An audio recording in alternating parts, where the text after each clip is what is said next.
Pandemi COVID yang terjadi awal tahun 2020 menyebabkan terjadinya peningkatan angka kemiskinan di wilayah perkotaan, salah satunya Kota Kupang. Sesuai data BPS Provinsi NTT, jumlah penduduk miskin di daerah perkotaan naik sekitar 5.500 orang, di mana pada Maret 2020 sebanyak 113.390 orang menjadi 118.880 orang pada September 2020. Menanggapi hal tersebut, Wakil Wali Kota Kupang Dr. Herman Usman mengatakan bahwa kemiskinan di Kota Kupang memang ada. Dan apakah bertambah karena COVID, Herman belum dapat menjelaskan secara rinci. Bahwa memang kemiskinan di kota ini kan ada. Tapi apakah karena COVID ini dia bertambah dan garis lalu kedalamannya, terutama kedalaman dari garis kemiskinan itu, saya belum bisa bicara banyak. Ya, nanti kita akan lihat. Karena program-program kita juga utama sebagai kepala daerah, kita ya, tugas utama adalah menurunkan angka kemiskinan.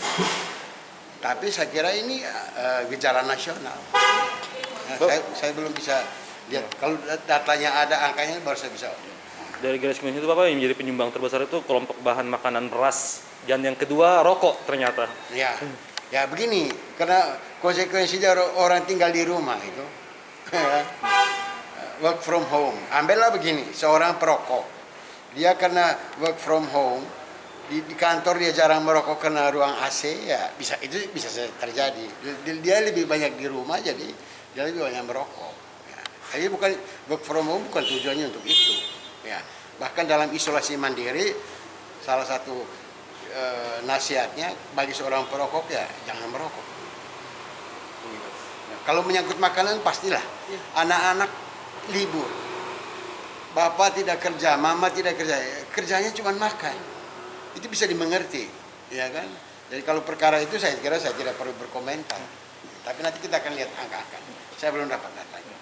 Pak, kalau statementnya sudah dapat, kira-kira ada parameter yang perlu ditinjau lagi Pak dari pemerintah, khususnya selain garis kemiskinan, apa perlu ada parameter baru untuk mengetahui tingkat kemiskinan? Saya kira angka BPS itu sudah gitu, karena itu sudah valid, ya nasional pakai angka. Jadi kita tidak mau berandai-andai lagi. Ya terus karena mengukurnya susah.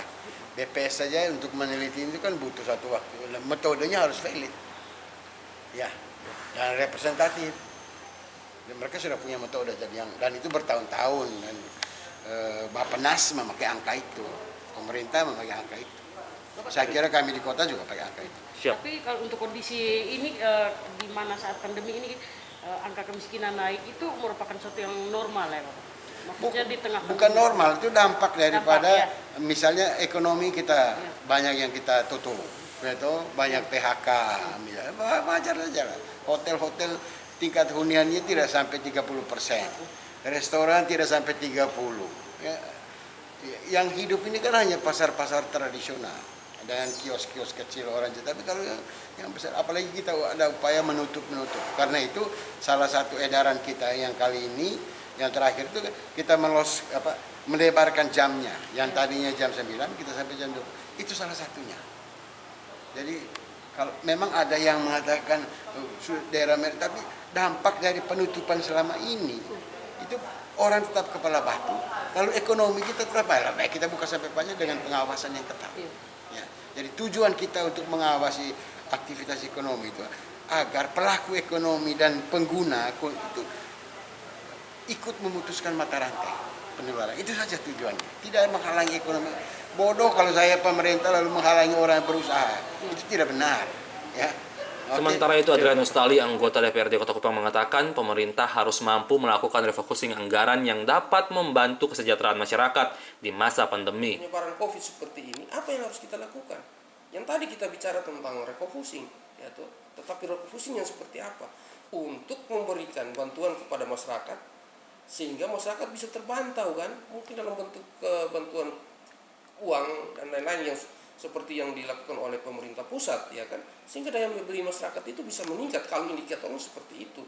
Sehingga dalam kondisi seperti ini saya pikir bahwa semua pihak, seluruh elemen, semua unsur harus bisa bekerja sama, bergandeng tangan untuk bagaimana yang pertama selesaikan dulu ini persoalan COVID ini. Kalau persoalan penyebaran COVID ini tidak bisa kita turunkan, maka otomatis kita belum bisa berbicara tentang peningkatan daya beli masyarakat ya. Untuk mengukur tingkat kemiskinan, parameter yang digunakan BPS yakni garis kemiskinan. Garis kemiskinan merupakan penjumlahan dari garis kemiskinan makanan dan garis kemiskinan non-makanan. Penduduk yang memiliki rata-rata pengeluaran per kapita per bulan di bawah garis kemiskinan dikategorikan sebagai penduduk miskin.